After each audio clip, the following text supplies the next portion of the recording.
We very often forget about the psychology. Mhm. I like to say that marketing is like 30% science, 30% art, and Uh-huh. 30% Yeah. psychology, and the rest is memes. Let's Yeah. be honest. Sales versus marketing thing. It needs to be buried like once and for all in this century. They're our best friends. They're the ones who actually talk to the customers. When something is presented as a value, your brain goes, but is it? It just doubts everything Mhm. because it's a survival mechanism.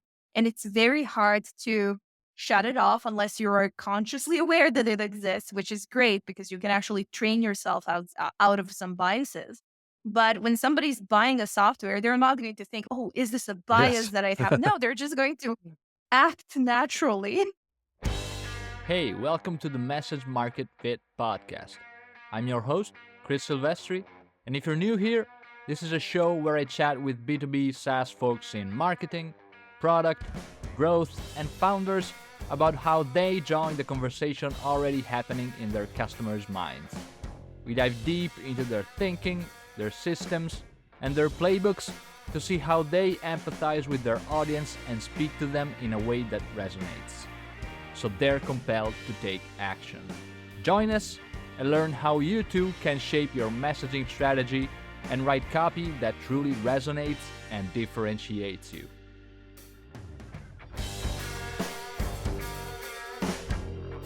I'm super excited about my guest today, Tamara Ceman. Tamara is a product-led growth marketer and consultant at Practical Marketer. In this episode, we chat about the journey that led her to leading marketing at companies like Markup, her unique process for creating customer personas, how she approaches message testing and experimentation in B2B, and her framework for understanding buyer roles and objections. Let's dive right in. Thank you so much for being here and welcome to the podcast. How are you? I am doing awesome. Thank you for having me. I'm excited to be here. Yeah, super interesting background and also insights that I dove into in the past couple of days just to research this podcast. So I have a lot of questions that are going about Awesome. all this stuff for the like the growth and B2B especially. But first, I wanted to start rather than asking about your background. I'm super curious about all the experts that come on the podcast. Everyone has got a different point of view. So I wanted to ask you why the name of your consultancy is called Practical Marketer. So why Practical Marketer? Or what's your take on that? Oh, after I answer this, there's going to be a lot of hate mail that comes my We way. love it. So I've been in marketing for full time now over 16 years. And before that, I actually worked as a copywriter within ad agency. So I actually don't count that in as it was a little bit on and off Mm, passion projects and stuff like that.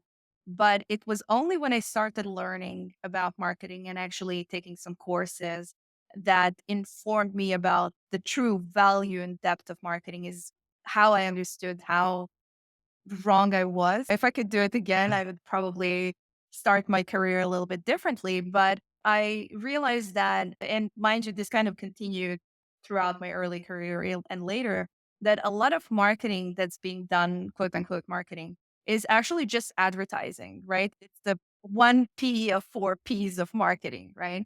So when we look at where we got in the tech industry specifically, there's a lot of distrust towards marketing. A lot of founders are going to be like, I don't believe marketing works. And then a lot of chief revenue officers, they were going to be like, yeah, marketing didn't really prove value for us. But the truth is, what they used was just promotion, the one P of marketing, which is not very practical when you think about mm, it. Like when you look at what marketing should be involved in, the basis, the original four Ps were what? Product, pricing, placement, which we can argue later turned into people, and then mm.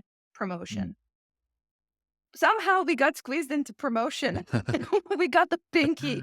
And because we got the pinky and a lot of marketers are siloed away from the rest of the company, the quality of the marketing that can be produced is lower. And with that, the quality of the promotion, the advertising, the visible side of marketing dropped as well. Mm. So it fueled the mistrust towards marketers, meaning us. And I've been in this battle for 16 years, and unfortunately, it's getting Yeah. worse.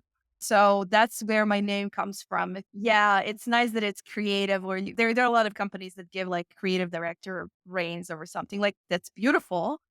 that's super creative and maybe it can grab attention, but is it really resonating with your audience? Is it really aligned with your business goals? Is it really something that you're going to be proud of in 5 years' time? Because it shouldn't be following the fad. It shouldn't be clever. It should be effective. If clever is effective, perfect. For some audiences, it works. For some audiences, not Mm. really. So that's where the practical marketer came from. Nice. Yeah. Basically, the concept of marketer got a bit fluffy over the years and lost its actual Yes. meaning. All Yes. right, awesome. So one of the milestones in your career was working at Markup as well, and Yeah. which is like a Chrome extension app, basically to take screenshots and share design feedback, right? And I actually have an interesting anecdote on Markup. So I was back when I started, I wanted to develop a Chrome extension just because I saw the need for myself, which was basically taking screenshots of websites to use then in my UX copy teardowns, right? So then I started researching it and I stumbled on Markup and I thought, what the fuck? These guys have more resources than I do. So it's probably better that I stop what I'm doing. But yeah, it was interesting to start seeing the space cropping up with a lot of like similar alternatives. And yeah, what was your experience at Markup? It was fantastic. I have to say that that was one of the best experiences working with a company. So, a little context on Yeah. Markup. Markup is a product child of a company called Mm. Cirrus. And Cirrus is a creative design tool for companies that want to create interactive experiences, meaning anything from interactive websites to displays that can be used, small, big ones, on different kinds of events. So, a lot of companies, like big enterprise companies, are using Cirrus product, but they realized that the feedback element was missing. So they actually considered creating a feature within their core product, but then realized that the application is much, much wider. So instead of building yet another feature for their enterprise customers, they were like, huh, this is going to be an interesting experiment, Yeah. and they launched it as a separate product. So there were, for the first, I think, definitely a year, there was almost no mention of Sarah's existence, even though without Sarah's, we wouldn't be able to exist because they essentially funded us. But the team was small. We were pretty, I want to say, independent in how we thought, what we did. The head of markup was Daniel McGlade, who's now chief. I'm going to butcher his title. I'm sorry, Daniel, if you're hearing this, but I think he's either chief operations officer or chief product officer in Ceres right now. Mm. But what he did in markup was absolutely brilliant. He brought everybody to the table. He understood the value of marketing. So he's one of the rare people in tech who come in and go, yeah, we need a very good marketer at the table. I can see the And matrix. he absolutely. And I think he brought in different perspectives by making sure that the head of engineering is at the table, head of product, head of creative. So all of us, we were sitting together and we were discussing weekly the progress of the product, the things we'd learned, the data that we need to dig. We had amazing conversations. We had difficult conversations. And he created like a little, I want to say like a aquarium, Mhm. right? So glass walls, but we were sitting between these glass walls, just working together towards a common goal. And I absolutely freaking loved it. So I think that that itself gave Markup a lot of leverage when it came to actually attracting the right audience, actually understanding what's going to be the best Mm. way to grow. And yeah, that was pretty awesome. As an experience as a marketer, lost faith in marketing being appreciated, but definitely brought it back. Yeah. I read an interesting article or newsletter where you go through a few points on how you reach 400,000 users in 3 years. Oh, yeah. And I wanted to touch on a couple of those points. So one of the things that you mentioned that I'm really interested in was the focusing on intent for personas rather than creating traditional personas. Can you elaborate on that? What do you mean? Yes, absolutely.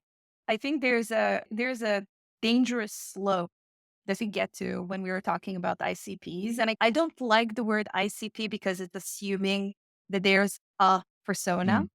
or you're creating different personas based on industries or based on positions. But I think for B2B specifically, it's a wrong way to look at things. And not just B2B. I think B2B and B2C are, you know, it's Yeah. there. They're brothers and sisters. So it's I think B2B is a more complex, complicated version of B2C. where B2C tends to be a little bit more linear and lean on emotional states Mm. much clearer. In B2B, somehow that's lost because a lot of companies, when they're selling to other businesses, they consider them a business, on one entity, right? Where the fact is that you always have, even when it's not official, you do have a little buying group, right? The brain trust Yeah. that deciding if they're going to buy a product or if they're not going to buy a product.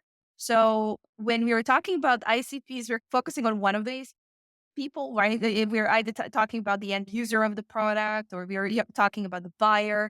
But the truth is, there are probably many different buyer roles. And the matrix that you saw is actually like Mm. extrapolated points Yeah, the of a construction. much wider process, which is like figuring out, okay, within one company's buyer journey, you have different buyer roles. And this is not the new concept. This is a concept that sales has been using for a long time. So I just took it, simplified it a little bit, and then adopted it Uh-huh. to marketing. And you have, like in sales, they have the 5 roles. I simplified it to 4. You have the user, you have the influencer, person who influences the buyer decision. You have the buyer, the person with the money. And then you have the gatekeeper, the person who may not be involved in any of the upper tree, but can actually say no to a project Mm. like this.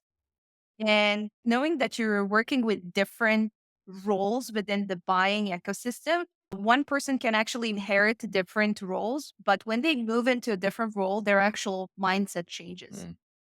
Different things become important. When somebody, for example, in PLG, you're selling bottoms up. You're getting into the end user decides like, oh, I like this product or I hate this product. And they might be the one who buys it, but the user in them is saying, is it easy to use? Do I like it? Do I enjoy it? Do I see myself using it for X amount of time? But the buyer says, if I'm using it X amount of time, is it valuable enough? Is it worth it?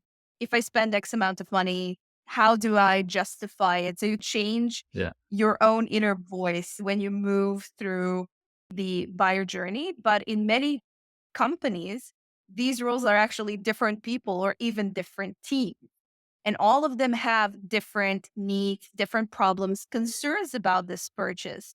And it's very important to step away from the traditional ICP and kind of look at the entity as a collegium Mm. of people who are making a decision Yeah. together, not necessarily together in the same room, which is another important thing to mentioned, they're making these decisions independently, meaning that their logical state of mind and their emotional state of mind are usually isolated from the conversations with other personas within the buyer. Yeah, super interesting. I also liked in the article you make the example of one time, I think it was for developing a landing page or a couple of landing pages. You've used terminology that you heard in customer or user interviews rather than relying on popular, highly searched keywords. Do you have other examples of how you adapted that strategy for the intent? Yeah, absolutely. I think it's when you understand these buyer personas and when you create this little matrix, which is just meant to be like a glanceable little Yeah. thing that you can go back to time and time again. The mirror that I use to get to this matrix is huge. I'm actually going to share a template in the next couple Uh-huh. of weeks, probably. But it was huge. It Yeah. was very messy. So from a messy mirror, you extrapolate all of this Yeah. nice little glanceable. And when you look at this, you understand, holy cow, okay, this is a recipe for creating pages that are meant for these specific people within that buyer journey. Because if we are using, let's just say like hypothetical, you're selling to the creative community. Your initial instinct is to make everything creative, fun, funky. But the truth is that the buyer may not be the user, may not be the creative person. So to them, you actually need to position the value and you need to be a little bit more direct. You need to be a little bit clearer. And then you have the gatekeeper, which in most of the business situations is the technical team. Mm. Lots of love to all of the technical teams out there, but they tend to look for reasons to say no. So they are going to come to the website that's super creative, funky, funny terminology here and there. And they're going to get to the security page. And if the security page is written in the same language, you lose them Yeah. because you're not talking to a kindergartner here. You're talking to a certain level of knowledge and expertise, and they don't want to see if you're, fucking amazing and super safe. They want to see, do you have the ISO and SOC Yeah. 2 and whatever else we need? They want to see specifics. So knowing that, kind of peeling the onion to what the people actually want to see, you can find the core, and then you can use the core to create the message, and then you can fluff it up a little bit if you Mm. have to and make it sound like the same company is talking to them. But you essentially almost like a sound mixer. Yeah. You Volumes. change the Yeah. tone and sound based on who you're talking to. And if you use that and use that on the pages that you have, we came to a very funny conclusion. As one time we tested a lot of different landing pages for I think for a month, Mm. and we sank a lot of dollars into doing like a proper experiment. And after like a month and a half, we looked at the results and we were like, yikes, okay, so our pages that weren't built as a landing page, but they are just there, actually work better as landing pages Mm. than the actual landing Yeah. pages. So it's, yeah, this just doesn't work for our business. This just doesn't work for our product. So the reason why we deducted over time and from conversations with some of the people who signed up was that they actually felt the freedom to look at the page. They were like, okay, this is interesting. They went to the homepage. The homepage was guiding them deeper in the conversation. They had an option to click into, look at who the customers are, customer testimonials. They could just sign up very quickly. Mm. So instead of the traditional squeeze pages Siloed or landing landing page. pages, Yeah. yeah, we had to open the door for them Yeah. completely and go back to the idea that our pages were working actually fantastically well, which was kind of like, okay, we're not doing the Yeah. landing Yeah. pages for a while now. So when it comes like to doing something like that, for example, you have your product pages on your website, they have static copy and messaging, right? Because you developed them Yeah. once, you're not gonna rework them every week. So when it comes to creating ads, advertising from Google or social that maybe is more tailored or customized, how do you make sure that the message still match? There's still a match between the ad and that product pages that you're using that are not standalone landing pages. Yes. That's a very good question. It comes back to making sure that you test and pay attention to the data and make sure that you're tracking the quality Mm. of the users that come into your product. When it comes to working with any type of SaaS, you have to look at the entire buyer journey holistically. So that means it doesn't matter if 500 people signed up that day. If one person activated, there's something wrong Yeah. with the pipeline. There's something wrong with the way that you're promoting things. So you have to be realistic and you have to talk to the product team, talk to the engineers, make sure that you're tracking everything correctly, make sure that you understand the data that's given to you. And or you can find yourself, which is bonus points for any marketer that can look at data themselves. It's super, super Yeah. valuable to have in the team. So when you look at the data and you look at, okay, so how many people activated, right? Started using the product properly. How many people of them are actually continuing to be active? Where's the drop off point? How long did it take them to activate? Do we have in-app onboarding? Did it do its job? Mm. So you have to break the entire buyer journey and user journey through the platform in one line and essentially understand where are the drop off points and if the quality that you assumed you were going to have by doing something is actually turning into true activated users within the platform, for example, for SaaS. So you have to go back to the drawing board multiple times, Mm. especially if you see that the quality is bad. I know why we had to do it multiple times with Markup as well. But it's good because we worked in an environment where experiments were not only encouraged, but actually properly understood. Yeah. I have an experimentation framework that's also I polished it up based on feedback and ideas that one of our amazing product operations people, Anna Prevo, had at Theros. So I'm planning to share that in a couple of days, probably, or next week on LinkedIn. So I'll send it to Yes. you. Right. It's really like a simple framework where you structure an experiment in a way that it actually is definitive. So if you fail definitively, Mm, right? So prove that something is absolutely not working. But if you succeed definitively and anything in between, you can figure out if there's improvements to actually get you to either answers. But if you are not failing definitively or succeeding definitively, the experiment is a failure mhm, because the experiment failed to tell you what you need to know.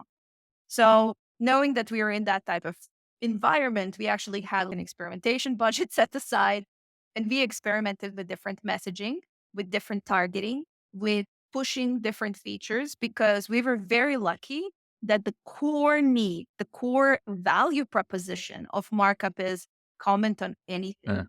Because these people are like, I need to comment on video, but also the live website, and you can actually upload it to Markup and you can comment on the live website, change yeah. pages, put a little comment on a timeline in a video, upload the PDF, right?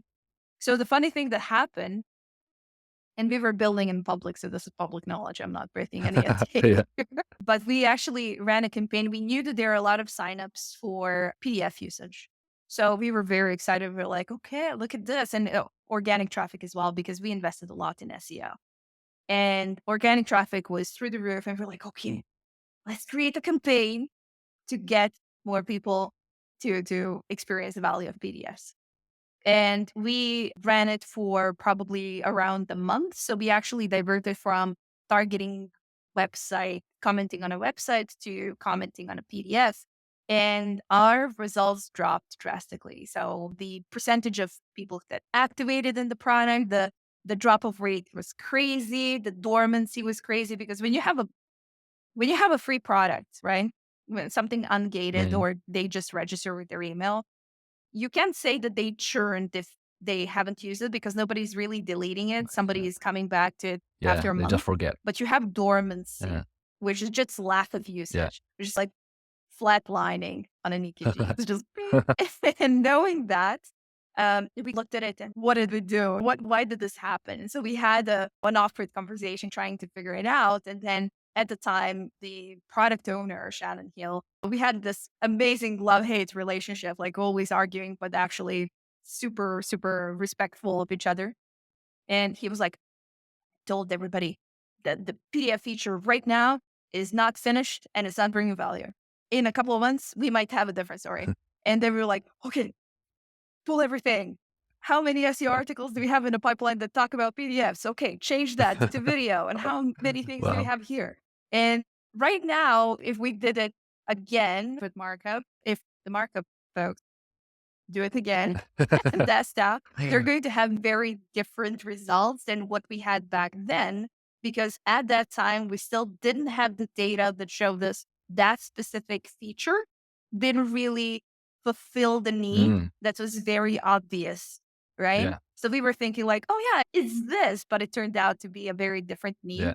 And it took a lot of experimentation, additionally, figuring out and research that the product team and we did together to figure out what this specific feature needs to be to Yeah. bring value. Yeah. You wrote something about the mindset of experimentation that I really liked, which says to be a good marketer, you must be humble enough to know you could be wrong and ridiculously confident to try it anyway. So how do you balance those two opposites? Yeah, you're marketers. We have to have a little bit of a split personality Mm, at times, a right? bit crazy as well. I mean, yeah, we have to. It's a creative field, right? So when you're in marketing, you have to have also a little bit of an actor within yourself. You need to be able to put yourself in shoes of your audiences, so to say. And when it comes to experimentation, you have to, if you have a hypothesis put out there or an assumption that you would like to test, if you have five doubts, you can quantify them and you can capture them and be like, okay, so let me add this back to the Mm, hypothesis and see if actually these things are really deal breakers or not really deal breakers. Maybe I'm imagining them.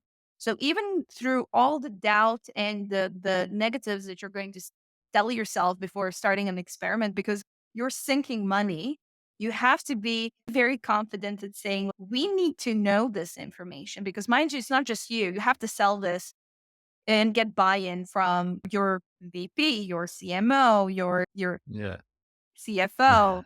And they're usually the hardest to talk to about this because you're going, yeah, we're about to spend some money. There's absolutely no ROI. We don't expect it. But here's what we need to learn. So, Yeah. so you have to come in with a ridiculous amount of self confidence and say, we need to learn this. There is no buts and ifs. Yes, you can tell us if you want to adjust the timeline or maybe a budget a little bit, and I can tell you how that affects what we're going to do. But you need to be able to have this difficult conversation and really believe beyond your own doubts, beyond the red flags that you're already seeing popping up when you're planning the Mm. the experiment. You need to be confident to be like, yeah, yeah, I'm doing it. Yeah. Yeah, yeah. I like it because it's basically framing it a bit easier as well to take on because you're basically framing it rather than selling them the outcome of the experiment, you're selling them the fact that you need to collect information and to know stuff, which is a bit Yes. easier to digest maybe because it's more black Yes. and white also. When going into these type of conversations is to always bring a virtual folder of facts Uh, yeah. and not just things that you want to achieve, but explanation why you want to achieve them and what's the impact of not knowing these things. And if you have some information from the past that's actually you can leverage, Mm. like I use the hey, we tested the PDF card so many times to justify an experiment that it becomes easier for them as well to understand it's not just you, it's not just an emotional thing. You're going into a conversation with another human who also is essentially becoming your target audience for your conversation. And you have to look at them as people who have their own concerns, agendas, deal breakers. They're essentially your yay or Yeah. naysayer. They are the person who can be the deal breaker in the entire process, the gatekeeper Mhm. from the matrix. And you have to treat them as such, knowing that, okay, so they're going to be concerned about the money. They're going to be concerned about this. And if you prepare anything that you can use, even anecdotal information, it's going to be easier for them to justify it, accept it, and be okay with it when they see it on an expenditure like unknown Yeah. or just titled as an Yeah. experiment, which we did have as after a while. Yeah. Touching on another aspect of that matrix that I'm gonna share in the show notes so people can see it and take a look.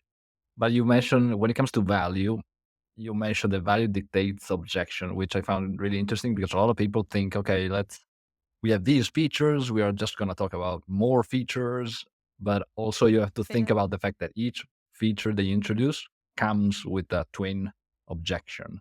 So how do you Yes. address those? It's very interesting, and actually, without knowing, you made two very good points here. So I'm going to touch first on Mhm. the first one. When we're thinking about value, we're thinking about the logical thing, right? So a lot of companies, when they're presenting their features, they just go, "Yeah, this is a logical value that we expect from people to get," but we very often forget about the Mhm. psychology. I like to say that marketing is like 30% science, 30% art, and 30% Yeah. psychology, and the rest is memes. Let's be Yeah. honest. But when it comes to psychology, we very, very often just forget about it. We forget that we're talking to a human who's looking at the value and it's not taking it 1-to-1 ratio, it's taking the perceived value and calculating the risks, the objections based on what they perceive the value is, Mm. which is always like one layer beneath. Okay, so yeah, you're going to save me time. What does that give me? So you go, yeah, we're not giving you your time back. We're not saving you time, but we're giving you an opportunity to spend time at your kids' soccer practice, right? You're changing the way the value is perceived by tying it to something that's truly important to the human behind the decision maker, Mhm. right? Behind the gatekeeper, the user buyer. You're talking to the It's human more and not the emotional. role. Yeah. Yes, Yeah. exactly. I saw the episode that you did with Talia Wolf, I absolutely loved it because I was like, yeah, all the time. Emotional triggers. Yes. So I really love when I see marketers who are thinking in the same direction and doing in the same direction because this is what we need Mhm. in the world. We need more of this. And then we have the second point that you make is people are taking the value and tying it to objection. Here's the thing. When we have the perceived value and you are looking at something or you're about to buy or you're about to use, we as humans, we have primordial brains, right? Our brains are based on certain caveman experiences. And these experiences are causing us to constantly question our decisions. That's where biases come from. So the biases are essentially, they're not like a bad thing. Like when somebody says a bias, everybody goes, ooh, no, bias is natural. It comes natural to us. And it's just our brain's natural response to new things. So when something is presented as a value, your brain goes, but is it? It just doubts everything Mhm. because it's a survival mechanism. And it's very hard to shut it off unless you are consciously aware that it exists, which is great because you can actually train yourself out of some biases. But when somebody's buying a software, they're not going to think, oh, is this a bias Yes. that I have? No, they're just going to act naturally. Yeah, it's an impulse. And if they have yeah, exactly. If the bias is driving their decision, they're not going to be conscious of it if somebody else doesn't point it out.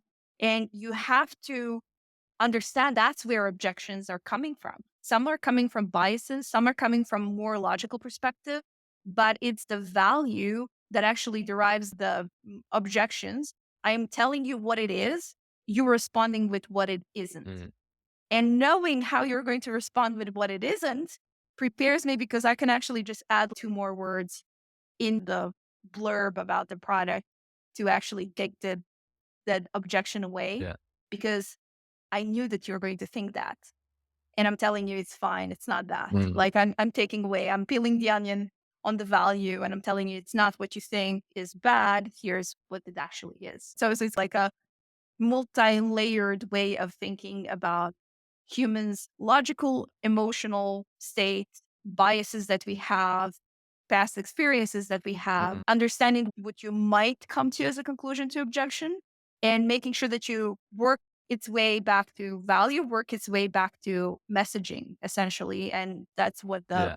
matrix is supposed to do. Yeah. You mentioned the two things, so the perceived value and the objections. What are your favorite ways to uncover those? Good one. So my top favorite way is to just talk to customers and talk to target audiences. It's undervalued thing. In a lot of situations, that's not necessarily possible all the time, but if you have a sales team, if you have account managers, customer success, and you're in marketing and you feel a little bit siloed, ask them if they're recording the calls. The jazz is, yeah, probably they are. If they're not, ask them to record the calls, ask them to sit in the calls with friendlier customers so you can ask them questions directly. It's a very good way to get a lot of insight because your brain is going to listen to different trigger words than what a customer success or account manager is going to do. Even better than that is if your product team is doing research, some customer interviews, you can actually share the questions that you would like to ask them with your counterparts in Mhm. product. And they can actually extrapolate a lot of the information unless you can actually sit in the calls and actually ask the questions themselves. But if you're doing this, just heads up, be very mindful that the product is trying to uncover their Yeah. things. And a lot of the questions are going to be the same, so if you're sitting in the call, just let them lead the call and then ask your questions at Yeah. the end if you have Yeah, to. yeah. Just don't disrupt it. We want the product and engineering teams to continue loving us. But I have a very funny anecdote from Markup. When Markup actually merged with Sarah's, the parent company, at some point, and I started working on an additional tool, an AI tool called Gemma. And we were working on all of these different things, like being an integrated marketing team. I did a jobs to be done board in Miro. So if you haven't, whoever's listening, if you haven't ever done jobs to be done boards, Miro actually has a very good kind of starting basic template that you can make your own very easily. It's incredibly valuable to do. And your product and design teams might actually have versions of it so you can leverage whatever they're done so far. If nothing like this exists, then it's going to be like Christmas time for the entire company. And I was doing this research because I realized, okay, so we have some data. So we have the quantitative parts. We have the percentages, the numbers, but we don't know what they really mean because, again, we are not really in tune with the customers. The conversations that were happening are not really those that we want. But then I tapped into a lot of really good conversations with interesting customers and interesting cases. And what I did, it was all recorded in Gong. I'm the worst at this, but I created a playlist that I would carry in my phone, like I would with podcasts. So I would be outside walking my dog, listening. Oh yeah, this is interesting. And it was very interesting because in Gong there are notes, and you can always go back and look through the notes and add your Mhm. own takes on it on things and everything else. But it was super valuable because just by creating that little playlist, I actually could point other people to, hey, there was a super interesting conversation about this feature Mm. here. I really want you to hear this and tell me what you think. So you can actually point people to clips and share little bits and pieces. So you can together draw a conclusion and then merge it back into what the assumptions Mm. are or kind of hypothesis is this. Do conversations with the customers, prove it or disprove it. If it's not, we are not sure after a while if it's proving or disproving. What do we need to do to make sure that we're getting the right Yeah, answers, yeah. right? So that's my favorite thing is just talking to the customers. If you can talk to them, listen to calls. The chances is your company has bunch of calls recorded, and you can just tap into this magnificent library. Yeah. Did you also, rely maybe asking a sales team as well? Oh yeah, absolutely. I think that sales versus Yeah. marketing thing, it needs to be buried like once and for all in this century. They're our best friends. They're the ones who actually talk to the customers. Markup had the very interesting situations because we actually didn't have a sales team. Everything was self-serve. Mhm. We only had sales teams like that we borrowed Ah, from okay. the parent company when somebody wanted an enterprise solution. But for Sarah's, the sales team, they were phenomenal.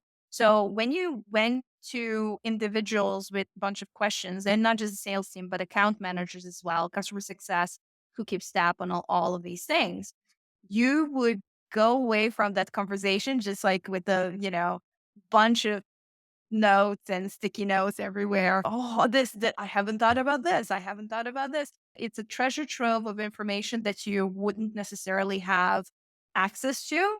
And it's a point of view that you don't necessarily have as a marketer. So you have to talk to sales. You have to talk to if you don't have any of these teams and you're a purely PLG, which I applaud, Mm, but is rare, talk to the support team. yeah. You have people who are talking to real humans and they're seeing a different perspective, and that's underrated and super, super important to have. Yeah, or even just looking at the support chats if you have a like a live chat, for example. Oh, yes, absolutely. My glasses are dirty. Also, I wanted to switch gears and ask you about message testing because especially in Yes. B2B, it can be pretty hard. Like you can't run usability testing with random people recruited somewhere else like you might do Mhm. for an e-commerce website. So what are your favorite ways for testing message? It's an interesting predicament because yeah, you're 100% right. It's very difficult to test messaging, but what you can do is figure out the again, we're going back to hypothesis. Give yourself a timeline. Understand exactly what you're trying to learn from this message. How are you expecting them to resonate with this? And then, depending who your audience is, sometimes conversations with the target audience might work. Sometimes you can actually do limited time ads campaigns and then compare to your benchmarks, which is going to be like your status quo or current messaging, and then see if you have an uptick in click-through rates, uptick in signups, uptick in whatever the goal is of the campaign, which is a foolproof way to test it and prove it.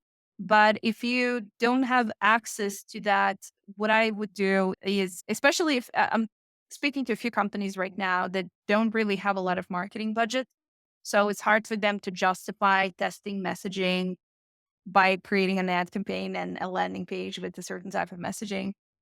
What you can do is tap into the communities of your Uh, audiences. Luckily, now in today's world, there are a lot of communities for marketers, for product people, etc. And you can actually find your target audience where they sit, find the community, get in there, understand the community for a while. Don't just start promoting yourself. That's a no. But you can find people in the community who would be willing to give you feedback on the messaging. And that's another good way to do it. Just approaching it directly if you don't mm, have the budget to run ads. I think that running ads is the quickest way, not necessarily the best way to test messaging.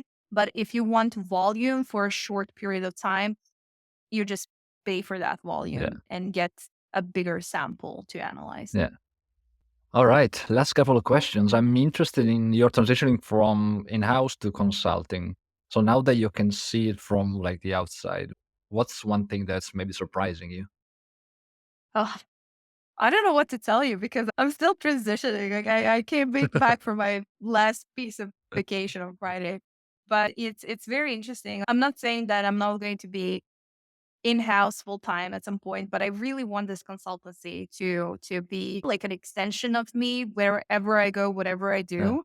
Because I believe that actually consulting and working with different types of clients, different types of products makes us better marketers because you see the other side of the fence. You see how others are doing it, the challenges that other industries are facing, and maybe creative solutions that you haven't thought of, but they are selling a chocolate bar in a very curious way. And you go, oh, that's a campaign that I could actually implement. So there's a lot of transferable knowledge that you can gather from being a consultant. Mhm. And I actually try why I'm saying I'm not saying why am I saying I'm not saying that I'm not going to be like full time is because I actually tried it for 3 months and then I met Daniel McGlade, who was head of Markup at the time. I was like, Uh, damn it, now I have to work with him. He's yeah. amazing. So I jumped back in, but I am very curious and excited to see how this is going to go. I understand the market is crappy right now. There is a lot of marketers out in the market, but I think that right now companies need marketing Mm, more than ever. And they need, not to toot my own horn, practical yeah. marketing more than ever. They need people who are going to go in with pure understanding of the nuances that are happening with the audiences and the products and be able to speak the language of different teams within the companies. And with all of these layoffs in tech that have happened, a lot of companies actually slim down their marketing to an unsustainable level. They slim down the teams, they slim down the budgets. The budget cuts were insane across the board. So when you look at that, you're saying, oh yeah, we have to grow and we have to go back to sustainability or profitability or whatever you're chasing as a company. And then you kill the one growth engine that you Mm, have is beyond me. So I'm excited that now that I'm a consultant, I do feel that I have more freedom to talk about these things. When you're working in house, you're like, I don't want this very radical thought that I have to come back and bite me in the ass or bite my company in the ass. I need to protect them a little bit.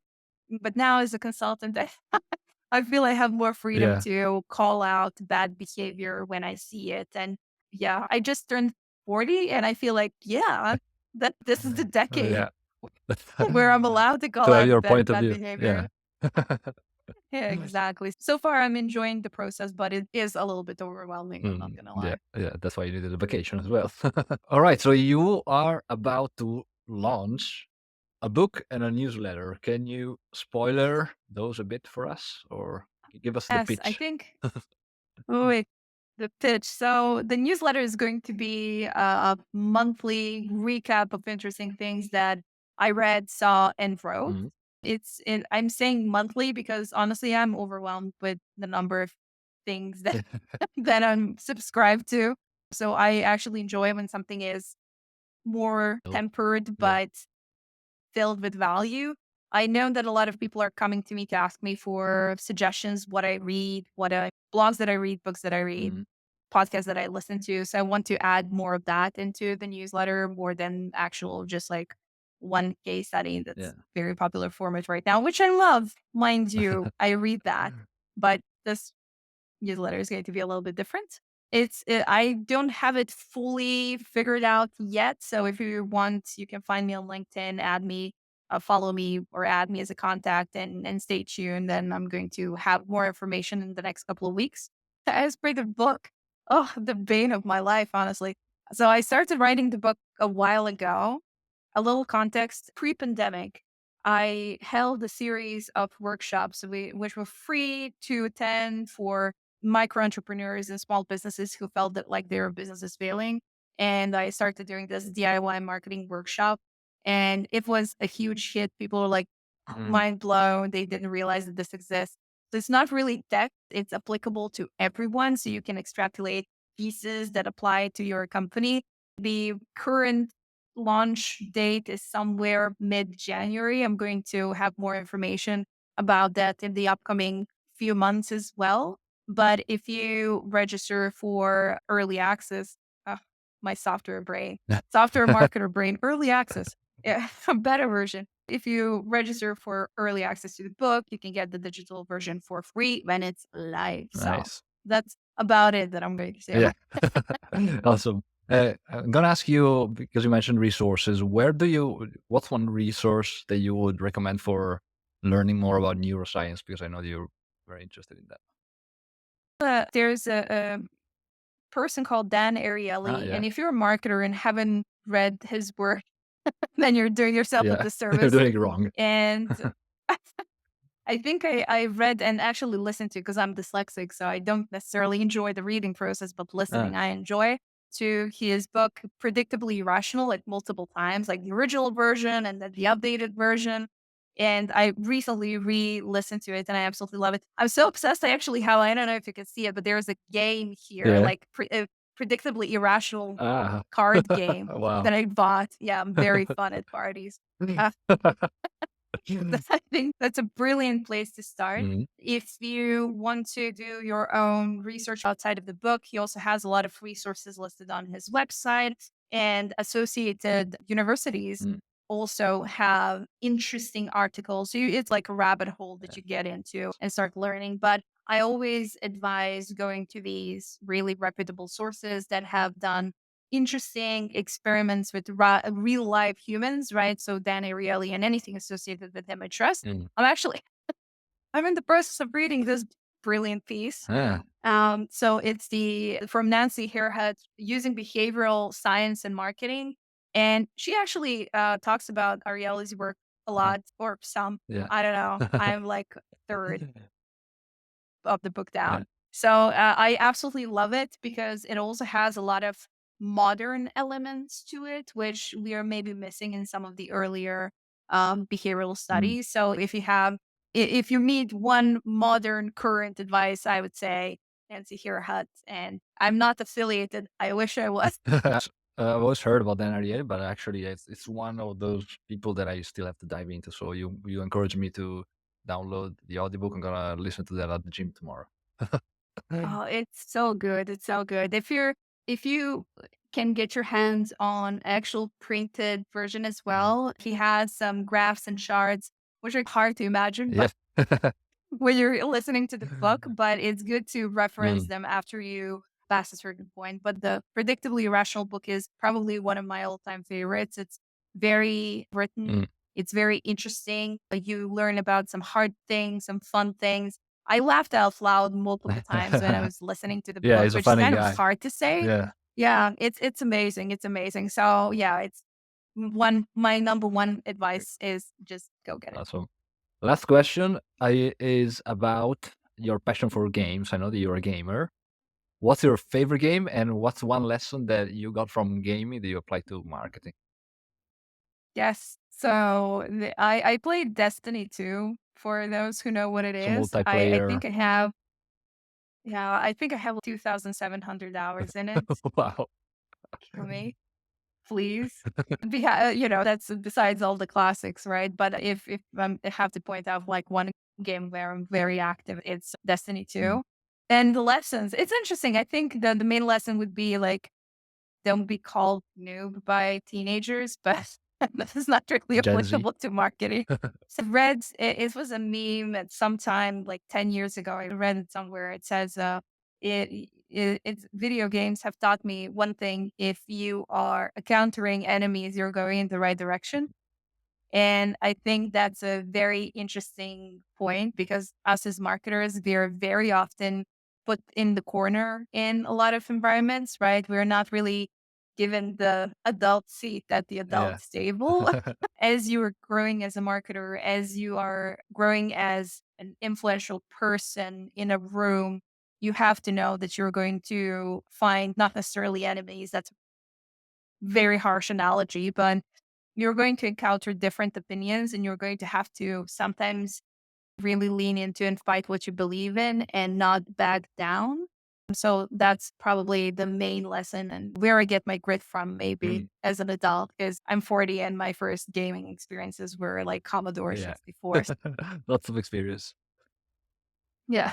Awesome. Thank you so much, Tamara. It's been really great. Yeah, lots of takeaways that I'm going to share in the show notes for people. So people can find you on Mm. LinkedIn. You mentioned also at practical-marketer.com, right?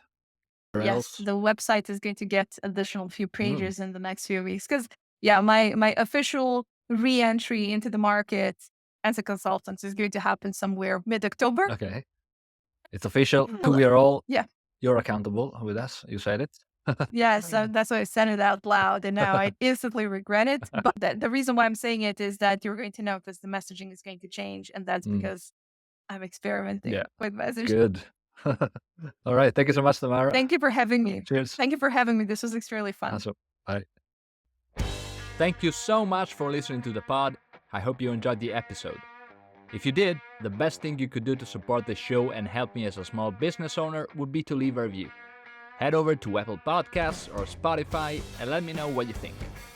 If you don't want to miss future episodes, subscribe, and if you have any feedback, questions, or suggestions for future episodes, just hit me up on LinkedIn at Christopher Silvestri or Twitter at SilvestriChris. Speak to you next time.